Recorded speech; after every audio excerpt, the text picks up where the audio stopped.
All right, all. Not too much to actually talk about here, but as you can see, we got the fireplace in, and it looks pretty good. But we're going to go through and start building out some more rubble kits, and start to work on a little bit of the exterior part of the scene file here. And again, you guys have the video reference. You'll have screenshots and stuff to actually see this, to see the various aspects of the level. So you don't need to actually watch every single thing I'm doing inside of Unreal. But I do really want to show and highlight the asset development stuff that I'm doing here. And again, most of what we're going to be doing is pretty standard here. Again, we're going to be using these high-res sculpts to kind of generate a bunch of kit pieces that we can use inside of Unreal. For the doorways and stuff that are on the exterior, I'm not too worried about the actual size, as long as it's not radically different from what the viewer could probably tell up close. And yeah, it's just going to be a lot of the similar kind of rinse, wash, and repeat that we've seen previously. Nothing too crazy is going to happen here other than just the sculpting and setting up all the kits and ripping the kits and doing all of that. So we're going to move pretty quick. I'm not going to narrate through this whole thing, but it gives you guys kind of an indication of what's going to be happening. And again, as I said to you before, and I'll keep trying to beat it into your guys' head as much as I can, make a library of all the stuff that you end up making. It really helps a ton. It's the only, in my opinion, it's the best way to work. I mean, you're already building the content anyway. You might as well reuse it where you can. So, hope you guys are enjoying this. Hope you guys are learning some stuff. Hopefully the sculpting techniques and everything makes sense. If you guys have taken the 3D Coat course, this should all be pretty straightforward to you. If you haven't, then yeah, some of this is going to be a little bit new and different, unless you've watched the previous other 50 videos that have been part of the making of for this. And yeah, I hope you guys are enjoying it, and hope you're learning stuff. Talk to you.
Is his wallet leather? Is his wallet fat? For not a year later, it's got you lying on your back. You should have closed your windows and got another dog. You should have chained up all the doors and switched up all the locks. And how many times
So obviously we're back into Unreal. We're splitting out the channel masks and whatnot. Now for this ground piece, I originally assumed that this thing was going to be used at a much higher resolution than what I actually ended up using it. I assumed that we were going to walk on top, like right on top of it.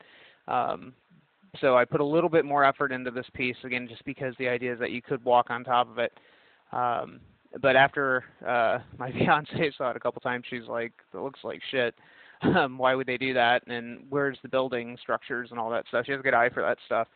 So obviously we deviated in the final version of it, but you at least get to see an earlier version of the process. Now we don't show the making of the tiles in this, just because, again, actually I don't think we do. We might. There's a lot of video footage, so I'm not sure what I recorded versus what I didn't. So I'm kind of learning this as I go with you guys too.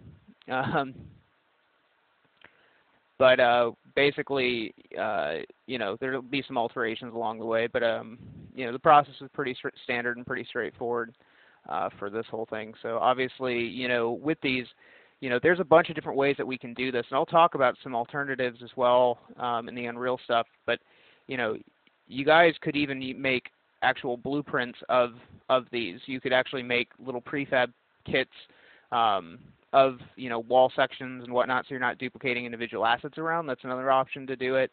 And the blueprints are actually a really nice way to work, and I'll show you guys that, not in the making of, but in the actual Unreal demo stuff. You can do some really nice things with it.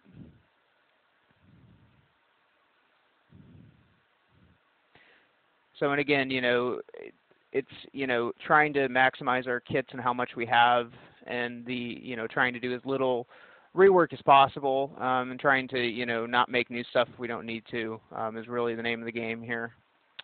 All right, guys, I'll let this play through, and I'll talk back at you.